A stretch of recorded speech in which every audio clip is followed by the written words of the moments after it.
Alright, so it's been a while since I've made a video, so there have been a couple of sets that have come out, so the deck is a little bit different. So let's talk about the deck. And let's talk about why we're running what we're running. Let's talk about the land base first. That's a really important part of your gaming strategy. We are running 4 Godless Shrines, 4 Hollowed Fountains, and 4 Watery Graves. We're running the full set of 12 Shocklands. That just gives us a lot of options. We can shock if we need to. We can play it tapped if we don't. A lot of the time we don't need to do anything on turn 1, so we just play untapped and move on. And then we are running 4 Temple of Silence, 4 Temple of Deceit, and 4 Temple of Enlightenment. We're running the full set of 12 Scrylands, and that's because we're running 27 lands.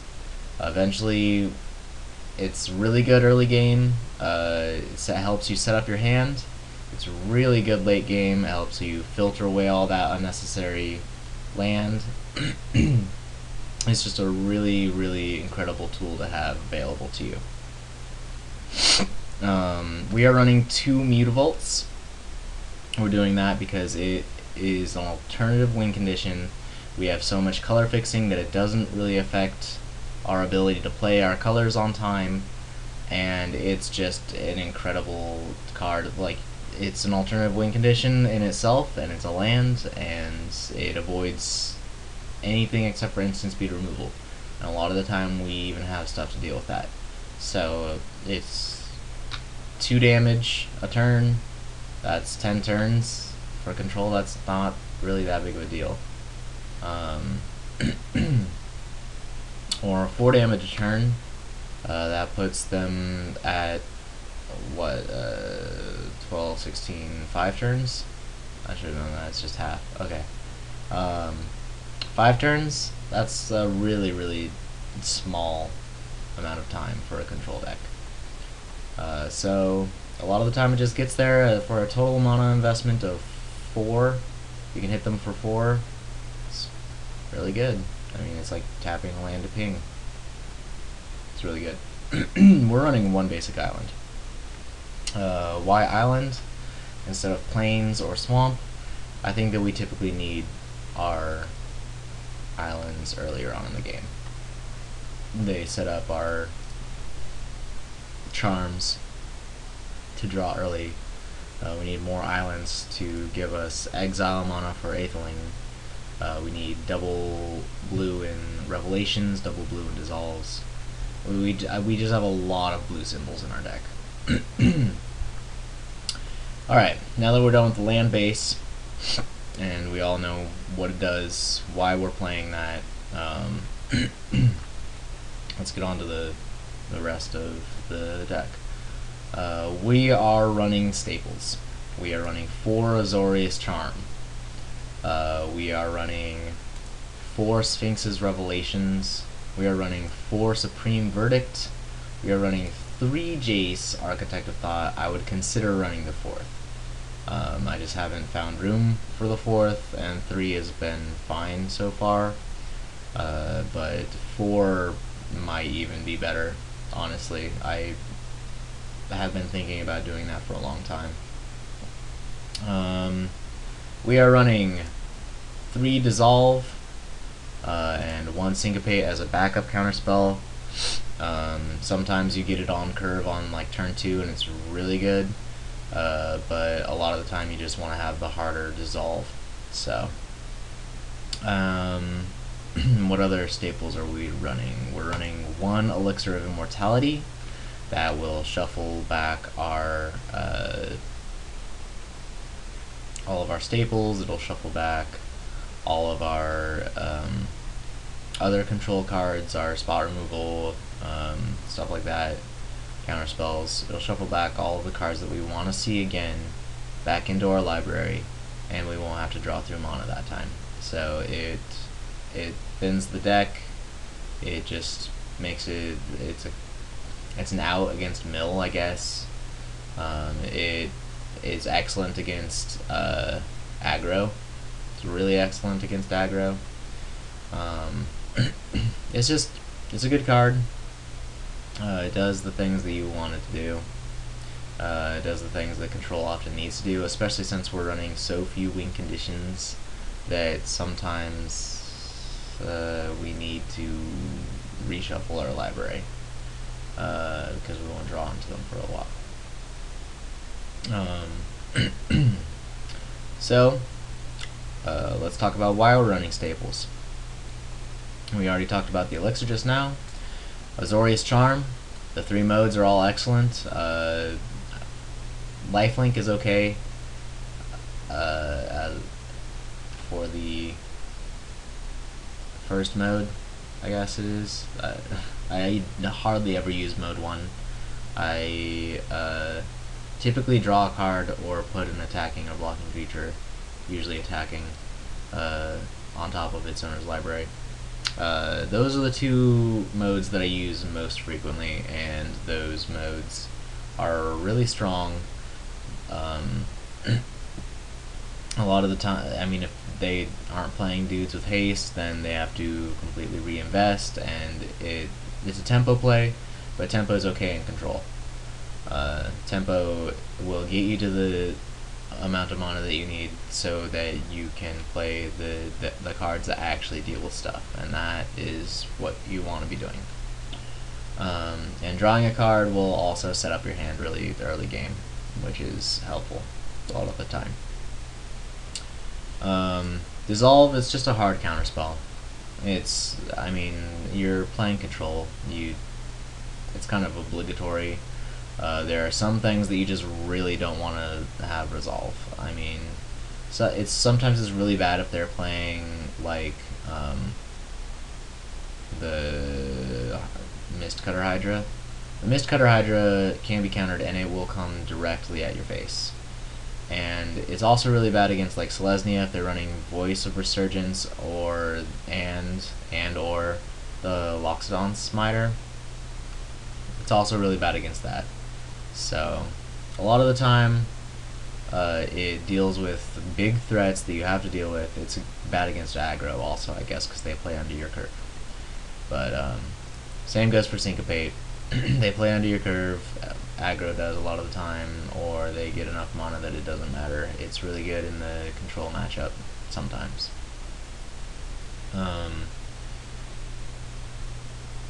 Sphinx's Revelation, I don't have to tell you why that's a good card.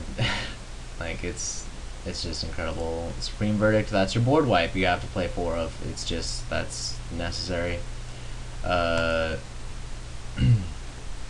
Jace is an incredible planeswalker. He's the planeswalker that I prefer in this deck the most. He's really good against aggro. His +1 ability will shut down have aggro's speed usually.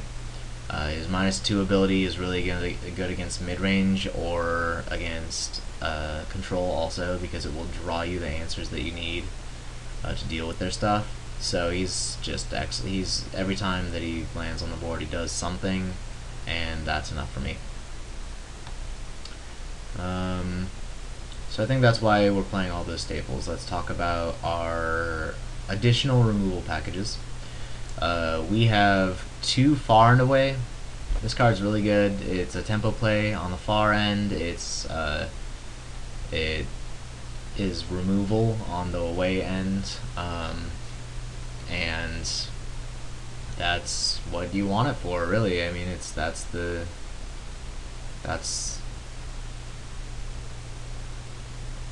like I said, tempo will get you to your board wipes. The removal may even be better, but sometimes you have to do tempo instead, because it takes a while to get up to, the whole.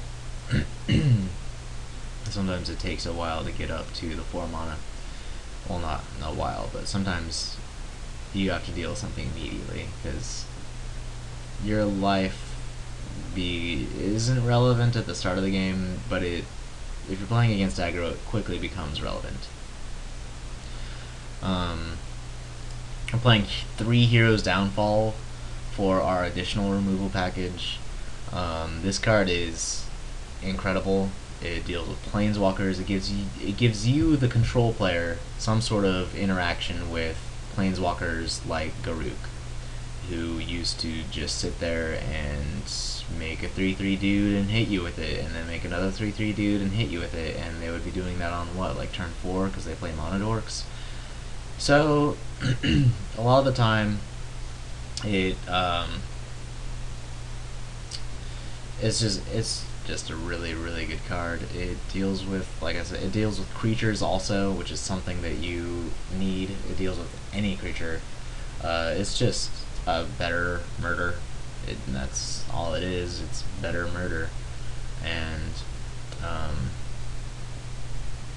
yeah, so it gives you some sort of interaction with those planeswalkers that you usually wouldn't be able to deal with. Like, until you resolve an Aetherling, you're not going to deal with planeswalkers. You have no interaction with them unless you're running Detention Sphere, which is the only reason I used to run Detention Sphere. Now I don't care about Detention Sphere, I just use Heroes Downfall. And that's really the only reason that I would even run Detention Sphere instead, was for planeswalkers. But now I have interaction with planeswalkers and it's fine. Our additional removal package also includes 3 Planar Cleansing. I run precisely 0 Detention Spheres. I do not play a single one, main board or sideboard. I think it's a really, really overrated card in this format. But it deals with gods. I don't care. Like, the only god that has me worried about anything, there are 2 gods that have me worried about anything, and that's Heliod and Purphoros, because they have immediate actions that they can take, or they have self-inclusive actions that they can take. Every other god requires something else to be on the board for it to do anything. Heliod makes pressure happen, which is terrifying. Purphoros allows you to play pressure and make that pressure more threatening, which is also terrifying. And those are the only 2 gods that I even care about. Like, the other gods, Thassa, don't care about it. You're gonna play a dude and I'm gonna 1-for-1 it, and that's usually how that goes, and then Thassa just sits there and scries, which is fine. Because you also have scrying, you also have the card drawing, probably more card drawing than Mono Blue does. What are they gonna play, a Divination or an Opportunity? I don't know if they're even running those in their decks, because their objective is to win really early, so they're probably just playing little dudes. I haven't played a lot of Mono Blue. It seems like it's falling out of favor for Mono Black. So, which I think is good. The Mono Black is the more consistent and better deck in my opinion. So, Planar Cleansing, you run Verdicts to keep them off Devotion. You run a bunch of other stuff to keep them off Devotion, the 1-for-1s and stuff. But you don't have a lot of option to main board deal with planeswalkers, except for Heroes Downfall and enchantments or artifacts. Artifacts you don't generally need to worry about. Enchantments, though, count towards Devotion a lot of the time. Like, Planar Cleansing will destroy a mono black deck. You play Planar Cleansing on turn 6, and they have to completely reestablish their board, which means that they're going to be taking a lot of damage from Erebos, because they just lost their Underworld connections, and that's fine. I mean, unless they draw another answer that you can't immediately 1-for-1 because you now have the mana to do that, then you're gonna, every once in a while, take 1 or 3 from a Grey Merchant.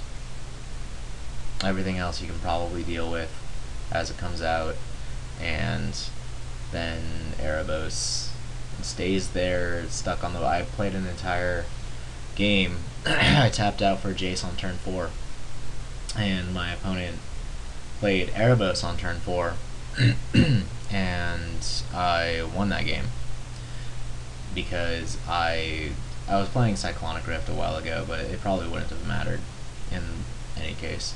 I played like 4 Sphinx's Revelations for 0 life value that entire game, and then I played like 2 more after that or something because I used an elixir.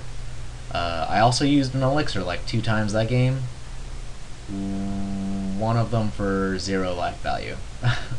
Or maybe both of them for 0 life value, I don't even remember. But there was a ton of life that I was supposed to gain that I didn't because of Erebos, and it didn't matter. You keep them off of Devotion, it does not matter. You just 1-for-1 them and you move on. So that's how you beat Mono Black, I guess. A quick tutorial in the explanation of the deck. But Planar Cleansing also gets rid of Elspeth is a problem. They play a bunch of dudes, they play an Elspeth, what are you gonna do? You Planar Cleansing.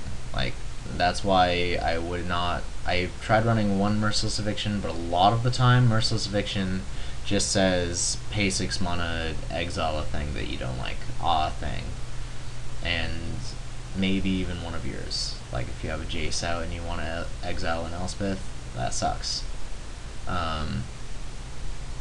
And we're playing Control, so we're all about getting the gritty out and just grinding it and whatever.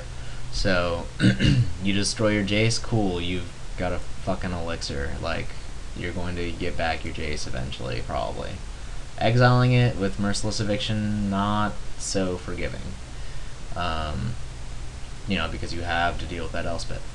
Every single time, I tried playing with the 1 of Merciless Eviction and 2 Planar Cleansing, and every single time that I drew the Merciless Eviction, I was like, man, I wish this was a Planar Cleansing.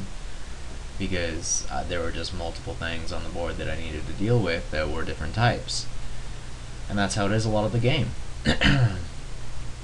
So, especially because you have a whole bunch of like token producing things and just all sorts of stuff. So it's sure you can get like people can use Boros Charms or Rootborn Defenses, but a lot of the time it doesn't matter. You can strip their hands, you can do other stuff to interact with those types of effects.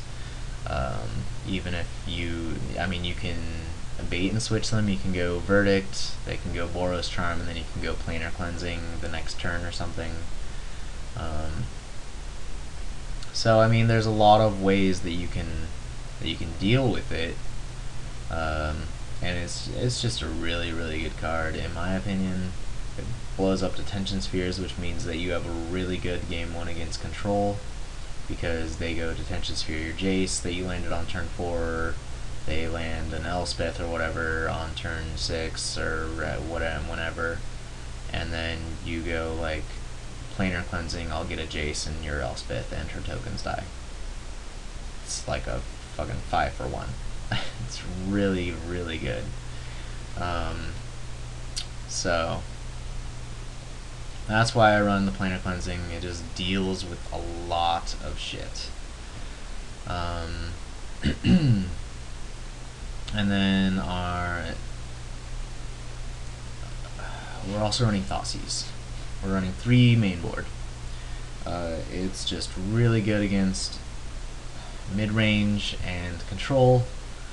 It's bad against aggro, sort of. And it gives you information on your opponent's hand, which is really, really helpful. And since it's any non-land card, you don't have to really worry about like whiffing like you would with a Duress or something like that, because even if they're playing creatures, you can take a creature. One of my favorite targets for it when I'm playing against creature-based decks is the Hydra or the Stormbreath Dragon. The Mistcutter Hydra, I mean. Colorless, I don't care about. The Hydra or the Stormbreath Dragon. Those two are scary dudes, and I really, really love to Thoughtseize them. A lot. Other than that, you hit Planeswalkers, you hit their enchantments, you hit anything that you need to do. You fuck up their curve is great. I love to fuck up their curve. Like, you see a bigger threat, but you see that they only have like 3 mana in hand and they can't play their threat until like turn 5. You take the thing that costs 3 mana, so you just fuck up their curve and it's great, and then they have to wait until they can play the turn 5, and then you just deal with it some other way that you've drawn, which, yeah. So I mean, there's a lot of flexibility in the card. You lose 2 life, but you're playing Revelations, dude. You don't give a fuck.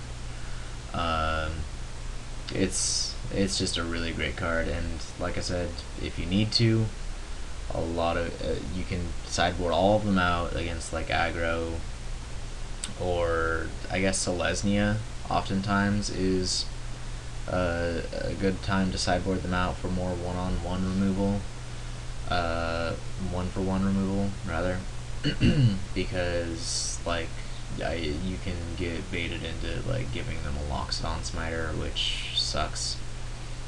But I mean, it's never happened to me, but is a possibility, and it's scary, I guess. Plus, they're running more threats than Thoughtseize can probably deal with, so sometimes you just want to pull out the Thoughtseize and put in more removal that deals with more of their stuff on a higher ratio than 1-for-1. And I think that is our entire removal package. For our win conditions, we are playing 1 Aetherling and the 2 Mutabolts, which I mentioned earlier. Playing the 1 Aetherling up until Monday, I think. I was just playing Aetherling and the 1 Mutavault. And then on Monday, I went up to 1 Aetherling, a Mutavault, and another win condition, which I'll get to in a minute. And now I'm up to I guess it's 4 win conditions, but it's really just like 2 primary win conditions, and then the Mutavaults can be secondary win conditions. Aetherling's just great. He's a super duper guy. You can exile him in response to all of their removal. You play him on like turn 8, so you have the ability to do that. He can become unblockable. If you untap all of your mana with Aetherling on the board, you should win the game. Maybe. There have been sometimes when I was playing like Selesnya or something, and I drew him really early, and I had to just jam him really fast. And those times are frustrating, but they can be handled, I suppose.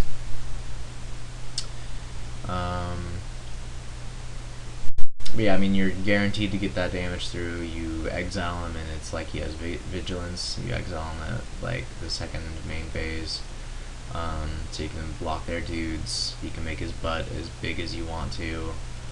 He's a really, really excellent, creature. And then we're running 1 Debt to the Deathless. It's completely non-interactive. Your opponent doesn't deal with it unless they're playing control, and then you just strip their hand before you play it, usually. It's a great win condition. It can also be used to stall out the game. I put it back. I was playing with it a while ago. I took it out because I lost Gilded Lotus after the rotation of M13, and so I wasn't playing it for a while, and then I finally decided to put it back in. It crushes Maze's End, which is nice. It really, really destroys Maze's End. And then, yeah, I mean, it's a really, really excellent card. It has won me a number of games, even just since I put it in last, which was on Monday or whatever. So, that is the main deck. And let's look at the sideboard. We're running one Pithing Needle. Pithing Needle deals with Maze's End. It deals with Planeswalkers and any number of other things.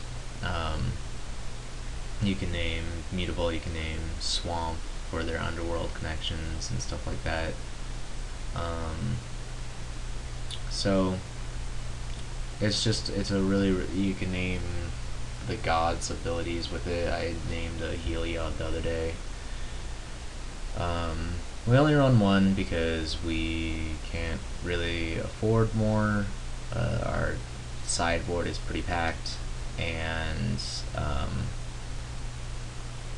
we're also running 3 Planar Cleansing, so it gets knocked off the board. And then what if you were naming a god, like, usually it doesn't matter if it gets knocked off the board, it's fine. But if you were naming a god, then it hurts. But otherwise, it's a really, really good card. I love to see it come up whenever I sideboard. We are running one Blood Baron. We run it against Lesnia, we run it against aggro sometimes, we run it against control sometimes. He's just a really, really great card. He can beat down a dude. He has pro white, pro black. That's most of the removal that you want to worry about, is that you have to worry about. Other than that, you have to worry about like Supreme Verdict and Mizium Mortars, which I think he got hit with like one time I've ever played him. But yeah, I mean, you play him against the decks that I listed, Selesnya, and you play him against control sometimes, you play him against aggro sometimes. He just is really evasive, and he's really strong. He gains you life. He's a good guy. I like him. He's an alternative win condition, very much. We are running one Notion Thief. He's been kind of my little test baby for forever, and I swear by him. He's so good. Whenever he does land, it's a total blowout. You can't afford to have more than one because you're not a lot. Sometimes you are just going to be hoping that your opponent draws more plays more draw spells than they're going to, and it just, I don't know. It's just not going to be as helpful as maybe you would hope it would be. So we run one. And in himself, I mean, he lands, and you're playing it post sideboard, so most control decks sideboard out of their Supreme Verdicts. So then what? Now you've got a 3/1 that beat stick that can just beat into your opponent if he's playing control. You mostly played against control. You also played against mono black because he looks at Erebos and says, would you like to pay 2 life and let me draw a card? Or he looks at Underworld Connections and says, would you like to pay a life and let me draw a card? He just shuts down like at least the 5 cards in their deck. And that's honestly really good. It's obviously really good. So he's just an incredible little addition. Like I said, we can't afford to run more than just the one of them. We're running 2 Sin Collectors. He's really good against, sometimes he's good against aggro. You can play him on turn 3, he becomes a blocker, he takes 1 burn spell. spells, but sometimes they play the burn spell in response. It sucks, but it happens. So it really depends on like the kind of aggro deck that you're playing against. He's really good against control though. He's pretty much just a duress that can't hit planeswalkers but also kills them sometimes. So he can win games that way against control. He's also good against mid-range sometimes. It really depends. If they're playing instants and sorceries, you get a blocker out of it, or an attacker if you're playing against control. And he trades with like Mutavault and stuff. So he's a nice addition in the sideboard out of 2 of. You see him. You want to see him a little bit more often than Ocean Thief. Yeah, he's really good to like land, take like a counter spell or something if they don't counter spell him in the first place, and then start beating in and force a removal spell or something against the control matchup. Or if they don't, they lose a lot of life, and that makes your deck more valuable because you can protect every time you hit them. You open up another mana for your deck to be protected by counterspell magic, and that's what's important in the control matchup. So we're running him at a 2/0. We're running 2 Doomblade because Hydras and dragons are still things. They still exist. They still try to hit you, and so do Lockstone Smiters, and all that stuff still exists. So sometimes you have to play Doomblades and make stuff eat it. We're running him at 2 because we don't want to run another Hero's Downfall. It's a little greedy. Sometimes we need the Doomblade a little bit earlier, or we need to Doomblade and do something else. So it's just a turn earlier, which can often be a really big difference in the game. We're running 2 Last Breath. It deals with so much stuff. It deals with your Grey Merchants. It deals with Master of Waves. It deals with Pack Rat a lot of the time. It deals with Mutavaults. It deals with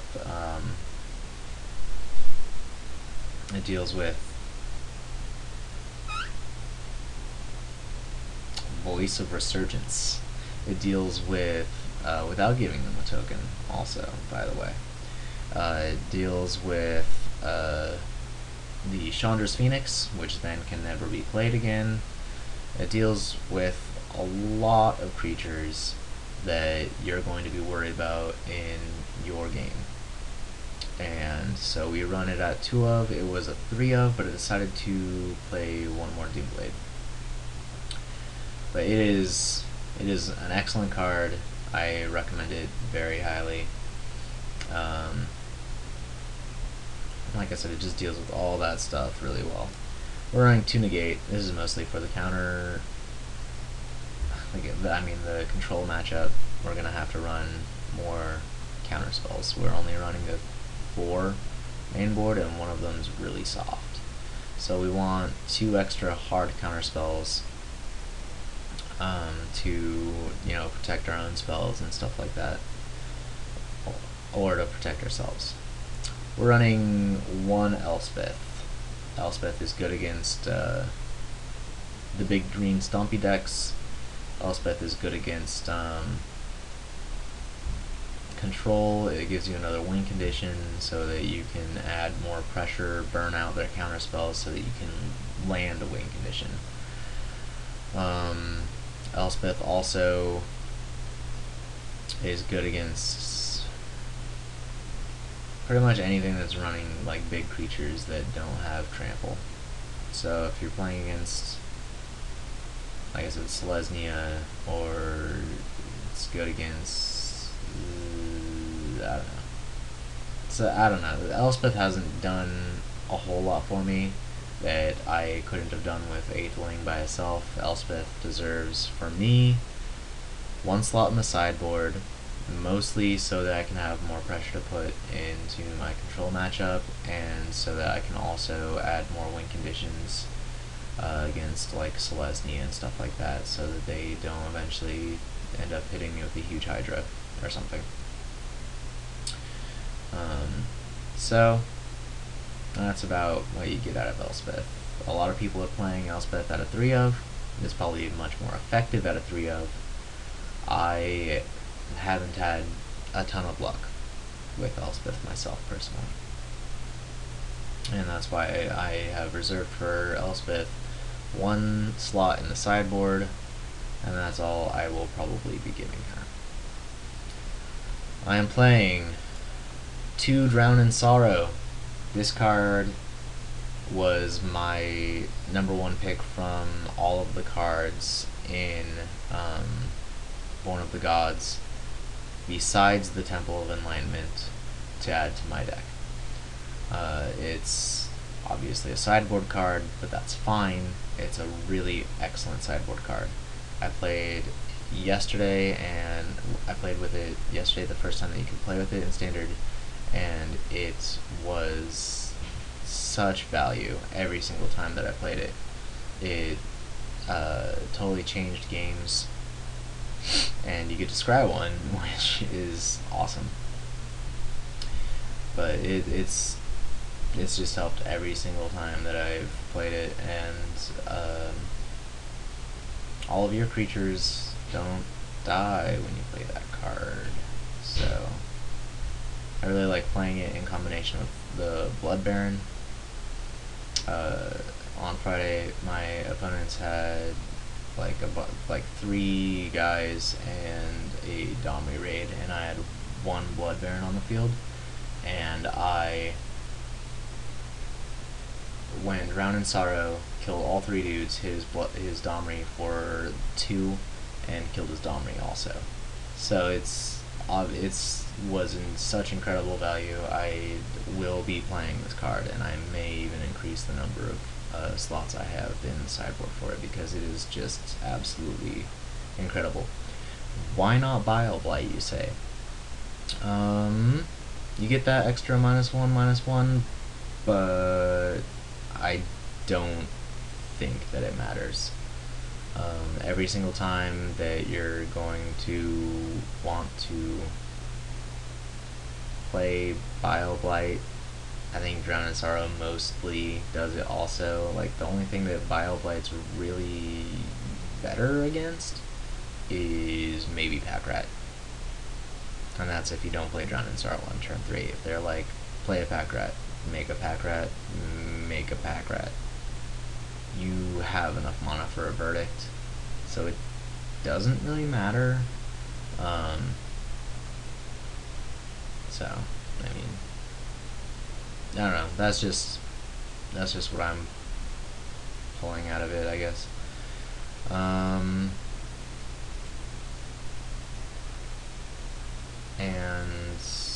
Bile Blight also is spot removal.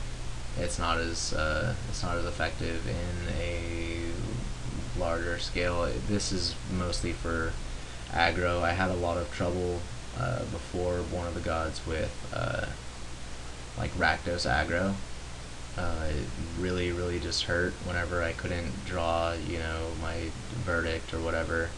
So it's just an auxiliary. It's an auxiliary board wipe is what it's supposed to be, and if they are lucky enough to not draw all of the same creature name, Bile Blight's probably not going to get there. That's why it's too particular in its application.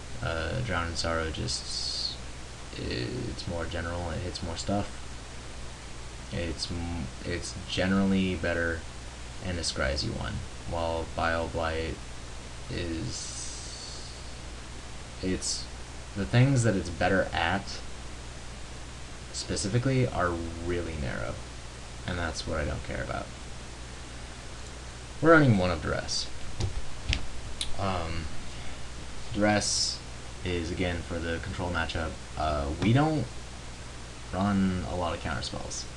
We play a really proactive we play a very, very proactive control versus control matchup. All of our other win conditions come in. We take out all of our Supreme Verdicts. We take out like 3 of our charms, and we put in like Pithing Needle, Blood Baron, Notion Thief, 2 Sin Collectors, 2 Negates, an Elspeth, and a Duress, and we have to take out more stuff than that. I lied, but yeah, we take out a bunch of stuff, and we put in like literally everything that we can cram into our deck to deal with control. And then we just go like turn 1 we Duress or Thoughtseize, turn 3 we play a Sin Collector, hopefully, and then we just start trying to land as much shit as possible. We play an incredibly proactive control game. So if we play our cards right, we can usually get around the massive amount of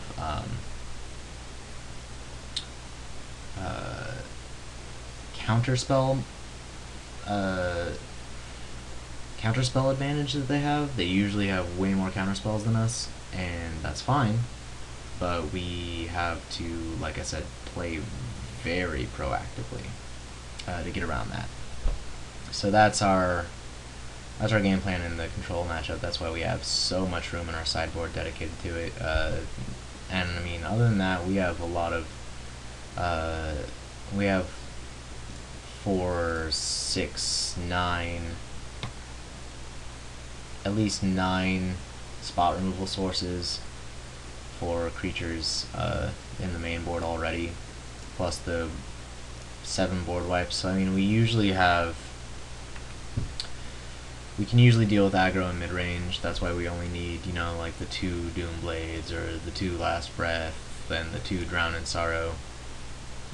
That's usually all we need for those types of matchups.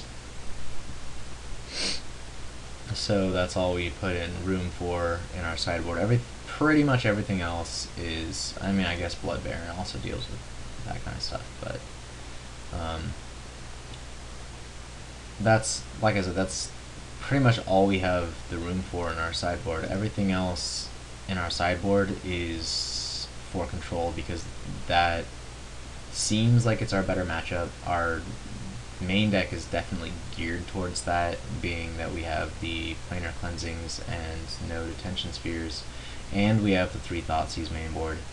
So our game 1 is usually pretty strong against control. We oftentimes don't have the problem is, against control, we oftentimes don't have as many counterspells in the main, especially against blue-white control, and we oftentimes don't have as many threats in the main as, especially, well, I mean, even we're playing a really weird version of Esper. Usually Blood Barons are in the main in Esper, and I don't do that. He's a sideboard card. He doesn't belong in the main. I don't personally feel.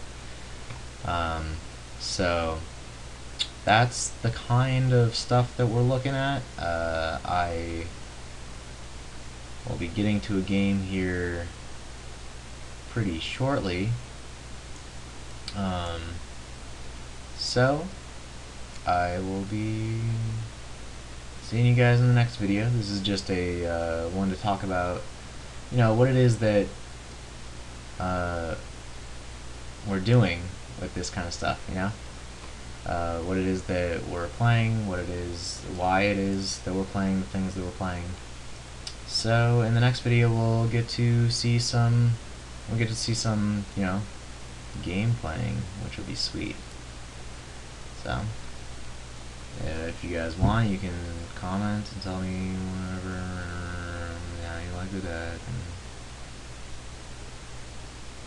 But seriously, I don't care, because I'm going to keep playing this. So subscribe or whatever, I don't know. I feel like that's the thing that people with channels always say, but I mostly just make these for myself, I guess.